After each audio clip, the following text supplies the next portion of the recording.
Sebelum lanjut nonton video ini, jangan lupa subscribe, like, and share ke teman-teman kalian.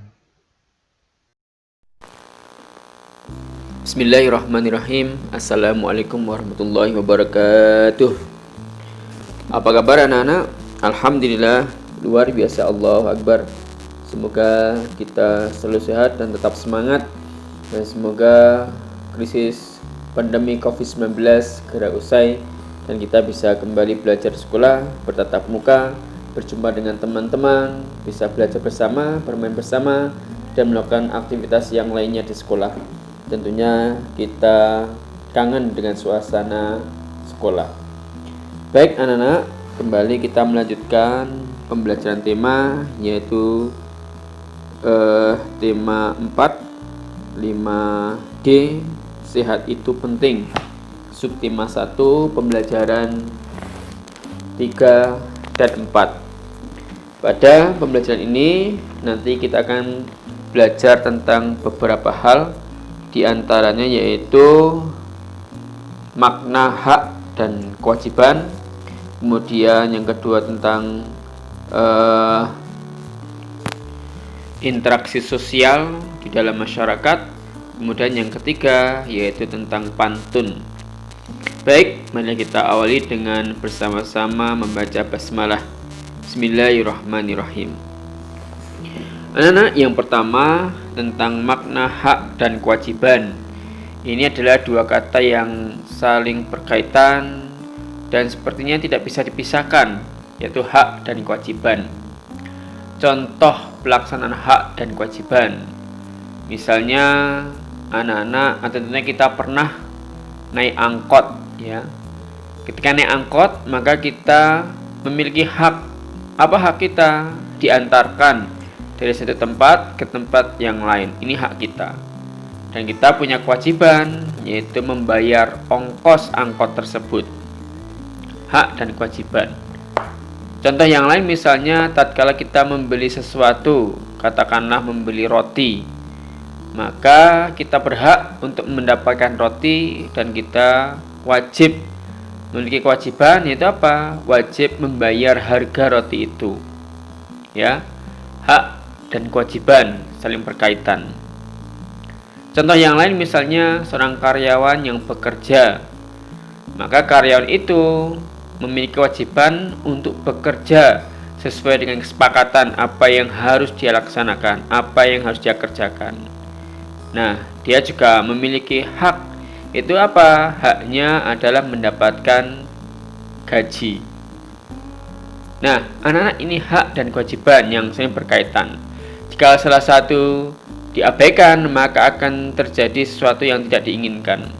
Contoh misalnya, kita naik angkot, kita sudah naik angkot dari satu tempat ke tempat yang lain, tapi kita tidak membayar ongkos angkot tersebut. Nah, maka ini bisa terjadi sesuatu yang tidak kita inginkan. Tentunya sopir atau kernet akan marah ya, dan bisa mengeluarkan kata-kata yang tidak baik kepada orang yang tidak membayar angkot. Atau misalnya kita membayar atau membeli sesuatu tadi, membeli roti, kita mendapatkan roti tapi tidak mau membayar ya. Kewajibannya tidak mau dilaksanakan, maka ini menjadi pencurian yang bisa berakibat buruk. Nah, ini karena apa? Karena ada hak dan kewajiban yang tidak dilaksanakan dengan baik. Maka dari itu, setiap aktivitas yang di situ ada hak dan kewajiban itu harus dilaksanakan dengan baik. Nah, anak-anak, maka dari itu, apa itu hak? Silakan anak-anak buka pada halaman 25. Pada halaman itu dijelaskan, hak adalah segala sesuatu yang dapat dimiliki dan menjadi wewenang seseorang. Jadi, hak adalah yang kita dapatkan, ya, yang boleh kita miliki, yang boleh kita nikmati. Ini adalah hak. Sementara kewajiban adalah segala sesuatu yang harus diberikan atau dilaksanakan. Ini sesuatu yang harus diberikan. Ya, tadi memberikan ongkos angkot, memberikan harga, membayar harga yang harus diberikan. Ya. Kemudian yang harus dilaksanakan, ya, kewajiban untuk bekerja sesuai dengan kesepakatannya untuk melakukan sesuatu atau pekerjaan tertentu, yaitu dari seorang karyawan tadi. Nah, anak-anak, pelaksanaan hak dan kewajiban ini bisa terjadi di lingkungan keluarga, juga bisa di lingkungan sekolah, bisa juga di lingkungan masyarakat. Di keluarga misalnya, anak-anak berhak untuk mendapatkan perlindungan dari orang tuanya. Anak-anak di rumah berhak untuk mendapatkan nafkah dari orang tuanya, terutama bapaknya. Ini adalah hak anak-anak ketika di lingkungan keluarga. Tetapi anak-anak juga memiliki kewajiban di dalam keluarga, yaitu apa? Kewajibannya adalah menjaga nama baik orang tua, menjaga nama baik keluarga, membantu orang tua, menjaga keamanan keluarga, ya, menjaga kerukunan keluarga, ya, membantu pekerjaan di rumah. Ini adalah kewajiban anak-anak di dalam lingkungan keluarga. Contoh yang lain di lingkungan sekolah misalnya, ada beberapa contoh hak yang siswa dapatkan di sekolah. Contoh misalnya, siswa berhak untuk belajar dengan tenang. Di sekolah, siswa berhak untuk mendapatkan pelajaran. Di sekolah, siswa berhak mendapatkan rasa aman dan senang di sekolah. Ya. Di sekolah, siswa berhak mendapatkan layanan kesehatan, ya, di UKS. Siswa berhak mendapatkan layanan jual beli, ya, di toko sekolah atau di kantin sekolah dan sebagainya. Contoh-contoh berkaitan dengan hak siswa di sekolah. Demikian juga siswa juga memiliki kewajiban yang harus dilaksanakan di sekolah.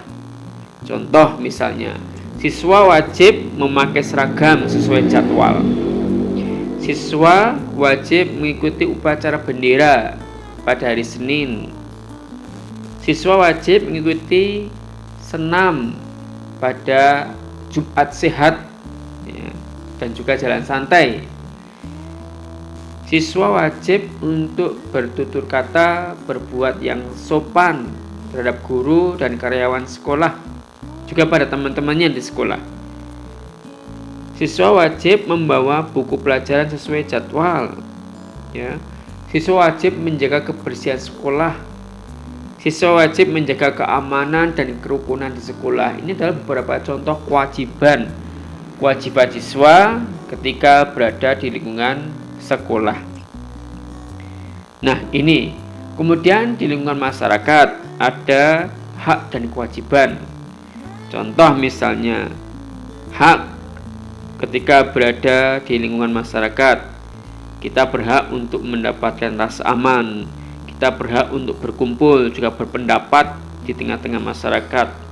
Kita berhak untuk memilih pemimpin di tengah-tengah masyarakat, misalnya memilih ketua RT, ya, atau memilih kepala daerah seperti bupati atau gubernur, ya. Ini hak untuk memilih, ya. Dan kita di tengah-tengah masyarakat juga memiliki kewajiban. Apa kewajibannya? Kewajiban kita adalah taat pada aturan lingkungan. Wajib untuk menjaga keamanan. Kita wajib untuk menjaga kebersihan lingkungan. Kita wajib untuk menjaga kerukunan lingkungan. Kita wajib untuk ikut gotong royong kerja bakti ketika ada kegiatan kerja bakti di lingkungan. Nah, ini contoh hak dan kewajiban di lingkungan masyarakat. Berkaitan dengan kewajiban ini juga tidak lepas dengan sikap tanggung jawab. Sikap tanggung jawab ini adalah sesuatu sikap yang diperlukan dalam kehidupan sehari-hari untuk menunaikan kewajiban. Contoh misalnya, kita melaksanakan sholat 5 waktu. Ini adalah wajib sebagai seorang muslim. ketika dia melaksanakannya, maka dia bertanggung jawab terhadap Allah Subhanahu wa taala, pencipta kita. Sebaliknya, kalau kita meninggalkan sholat 5 waktu, berarti inilah sikap yang tidak bertanggung jawab. Kenapa? Meninggalkan kewajiban kita terhadap Allah Subhanahu wa taala. Contoh yang lain misalnya ketika di sekolah kita tidak melaksanakan piket ya sesuai dengan jadwal, maka ini adalah perbuatan yang tidak bertanggung jawab. Sementara tatkala dia melaksanakan piket sesuai dengan jadwalnya, melaksanakan dengan baik, maka ini adalah bentuk tanggung jawab, melaksanakan kewajiban. Contoh yang lain adalah melaksanakan atau taat pada peraturan sekolah ya. Ini adalah kewajiban di sekolah. Sementara ketika melanggar peraturan sekolah, ini berarti dia tidak bertanggung jawab karena melalaikan kewajiban. Contoh yang lain masih di lingkungan sekolah, membuang sampah di tempat sampah. Ini adalah bentuk tanggung jawab ya, karena apa? Melaksanakan kewajiban menjaga kebersihan sekolah. Sebaliknya, kalau membuang sampah sembarangan, maka ini adalah perbuatan yang tidak bertanggung jawab. Kenapa? Melalaikan kewajiban untuk menjaga kebersihan sekolah. Nah, ini jadi tanggung jawab itu adalah bentuk atau sikap seorang dalam melaksanakan kewajiban ya. Jadi melaksanakan kewajiban dengan penuh tanggung jawab. Kalau dia melalaikan kewajibannya, maka berarti dia orang yang tidak bertanggung jawab. Maka mari sebisa mungkin kita melaksanakan kewajiban-kewajiban kita, baik kewajiban kita kepada Tuhan Yang Maha Esa, kewajiban kita terhadap diri kita sendiri ya, misalnya menjaga kebersihan badan kita, menjaga kebersihan gigi kita dengan gosok gigi. Ini adalah kewajiban terhadap diri kita sendiri. Kemudian kewajiban kita terhadap keluarga, membantu keluarga, membantu orang tua, menjaga nama baik keluarga ya. Kemudian di sekolah menjaga nama baik sekolah, menjaga kebersihan sekolah, piket ya, memakai seragam sesuai jadwal. Ini adalah kewajiban yang harus dilaksanakan, wujud dari tanggung jawab kita. Demikian juga di masyarakat, kita juga harus bertanggung jawab. Itu apa? Melaksanakan kewajiban-kewajibannya di lingkungan masyarakat, menjaga keamanan masyarakat, menjaga kebersihan lingkungan, ikut gotong royong, ikut kerja bakti dan lain sebagainya.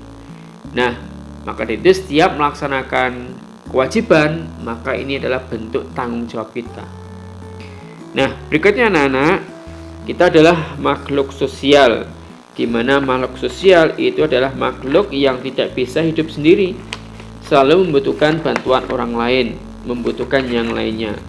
Maka dari itu, tatkala kita berinteraksi dengan orang lain, maka ini merupakan hubungan interaksi sosial dalam masyarakat. Ya, setiap kita berinteraksi dengan orang lain, baik kita dengan individu kita dengan individu lain, atau kita dengan kelompok, atau kelompok kita dengan kelompok lain, ini adalah bentuk hubungan interaksi sosial dalam masyarakat. Ya. Jadi berawal dari bahwa kita adalah makhluk sosial yang tidak bisa hidup sendiri, pasti membutuhkan orang lain. Nah, interaksi sosial ini bisa dalam bentuk individu dengan individu, atau individu dengan kelompok, atau kelompok dengan kelompok. Ini adalah interaksi sosial. Beberapa contoh hubungan interaksi sosial dalam masyarakat, misalnya transaksi jual beli. Tentunya anak-anak pernah melaksanakan jual beli ya, baik itu di warung, di toko, ataupun di pasar. Ini adalah contoh interaksi sosial. Contoh yang lain misalnya musyawarah ya, berpendapat, kemudian mengambil mufakat. Ini adalah bentuk hubungan interaksi sosial dalam masyarakat. Contoh yang lain adalah gotong royong, kerja bakti ya, membersihkan lingkungan, membangun jembatan atau membangun sarana lingkungan. Ini adalah contoh hubungan interaksi sosial dalam masyarakat. Contoh yang lain misalnya olahraga bersama, misalnya yang hobi main sepak bola, ini bagi anak-anak putra ya, seringkali memiliki kegemaran olahraga sepak bola. Nah, ini interaksi dengan sesama. Kemudian juga proses belajar mengajar ya. Ketika anak-anak berangkat ke sekolah, kemudian bertemu dengan teman-teman, bertemu dengan guru, karyawan sekolah, maka ini ada interaksi proses belajar mengajar. Contoh yang lain misalnya tolong menolong. Ini adalah kehidupan kemanusiaan ya, membantu korban bencana alam. Nah, ini juga contoh hubungan interaksi sosial di dalam masyarakat. Jadi setiap interaksi kita dengan orang lain, baik kita secara individu maupun kita secara berkelompok ya, ini merupakan interaksi sosial di dalam masyarakat, karena kita adalah makhluk sosial yang tidak bisa hidup sendiri, pasti membutuhkan orang lain dalam kehidupan kita ini. Anak-anak, berikutnya yaitu tentang pantun. Pada pembelajaran sebelumnya sudah dijelaskan tentang pantun. Nah, dalam pembahasan kali ini lebih menekankan tentang baris sampiran dan baris isi, di mana dalam satu bait pantun itu ada 4 baris. Baris yang pertama dan baris yang kedua adalah baris sampiran, sementara baris yang ketiga dan baris yang keempat adalah baris isi. Silakan anak-anak bisa buka bukunya pada halaman 30. Pada halaman 30 itu terdapat ayo berlatih. Pasangkan bagian kiri yaitu baris sampiran dengan bagian kanan yaitu baris isi, sehingga menjadi sebuah pantun yang berirama A B A B. Baik, yang pertama kita baca bersama-sama dan kita pasangkan. Apa tanda pisang tembatu? Bijinya kecil, berwarna hitam. Apa tanda orang berilmu? Bekerja rajin siang dan malam. Yang kedua, apa tanda parang candung? Kalau ditebas, kuat besinya. Apa tanda orang beruntung? Bekerja keras, kuat hatinya. Yang ketiga, cantik gelatik terkenal sudah, terbang di pulau berhari-hari. Wajah adik begitu indah, senyum manis berseri-seri. Nah, ini pantun ya. Contoh pantun yang lain, di bawahnya ada pantun. Yuk kita baca bersama-sama. Ada jarum dan juga peniti. Jangan ditusuk, pastilah sakit. Sesama teman jangan berkelahi. Tak ada guna, badan pun sakit. Nah, ada contoh puisi yang lain. Silakan anak-anak buka pada halaman 36. Ada 2 bait puisi. Kita baca bersama-sama. Bait yang 1, bait pertama. Orang Bali memakai ikat, kain tenun sangatlah indah. Jika ingin capai mufakat, jangan lupakan musyawarah. Nih, bait yang kedua. Belah kayu pakai baji, belah ketupat jumlah seikat. Besar budi karena aji, besar adat karena mufakat. Nah, ini tentang pantun. Silakan nanti anak-anak bisa berlatih membuat baris sampiran dan baris isi pada soal evaluasi nanti. Silakan berikutnya kerjakan soal evaluasi berikut.